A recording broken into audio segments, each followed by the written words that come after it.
Bismillahirrahmanirrahim. Sinesta lagi sarapan. Cakep. Belinya di daerah Bekasi. Cakep. Perkenalkan, kami dari kelompok 8 ingin melakukan presentasi. Assalamualaikum warahmatullahi wabarakatuh.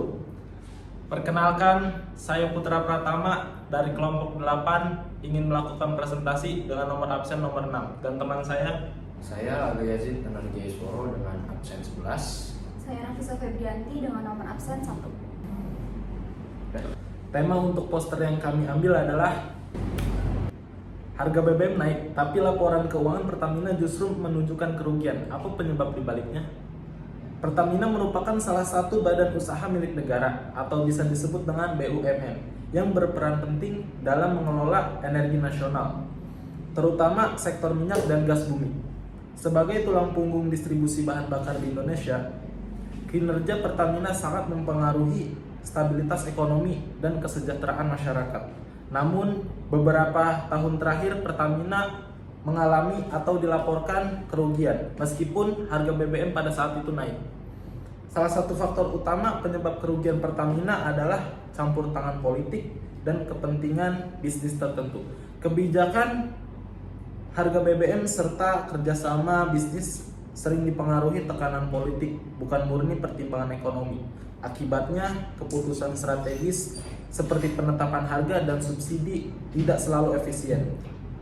Kondisi ini menimbulkan penyimpangan tata kelola dan membuat Pertamina menanggung beban keuangan yang sebenarnya dapat diminimalkan apabila keputusan bisnis dilakukan secara independen dan profesional. Kemudian faktor kedua adalah penyalahgunaan dan kebocoran distribusi BBM bersubsidi akibat lemahnya pengawasan. Sebagian pasokan disalahgunakan dan dijual kembali dengan harga yang lebih tinggi, atau juga dicampur dengan bahan lain.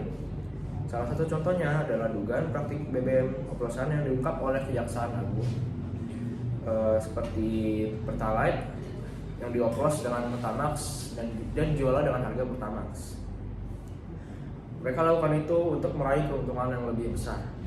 Akibatnya, penjualan resmi menurun, biaya distribusinya meningkat, dan rendahnya transparansi pengawasan semakin memperburuk kerugian perusahaan.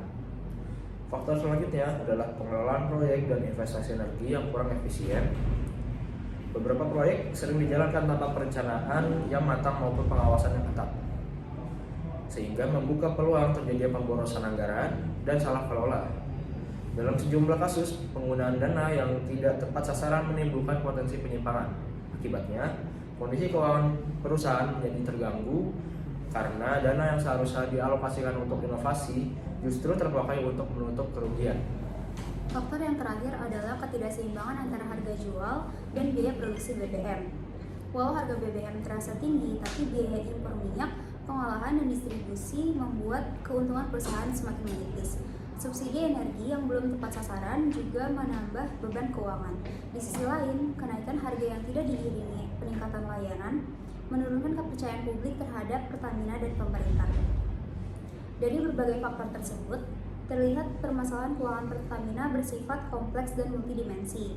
Upaya perbaikan harus dilakukan melalui transparansi, peningkatan efisiensi manajemen, serta pembenahan sistem subsidi agar lebih tepat sasaran. Kondisi ini juga memiliki keterkaitan dengan hak asasi manusia atau HAM, karena berdampak langsung pada hak masyarakat untuk memperoleh energi yang layak dan terjangkau. Ketika subsidi tidak tepat sasaran atau kualitas BBM menurun, masyarakat menjadi pihak yang paling dirugikan. Hal ini mencerminkan belum terpenuhinya hak atas kesejahteraan secara adil dan merata. Dalam kehidupan kampus, kasus Pertamina bisa menjadi pelajaran yang penting. Dalam sebuah organisasi atau kegiatan kampus, kita sering berurusan dengan dana, proyek, dan tanggung jawab bersama.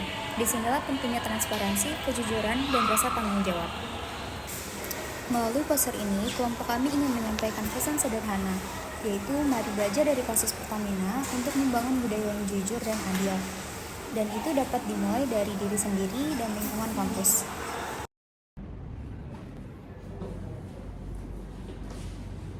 Cukup sekian presentasi dari kelompok kami. Sebelum saya menutup, saya menyampaikan sebuah pantun. Biru laut seperti kolam. Cakep. Ikan paus pandai menyelam. Cakep. Dari lubuk hati yang paling dalam, Cakep. kami tutup prestasi dengan salam. Wassalamualaikum warahmatullahi wabarakatuh.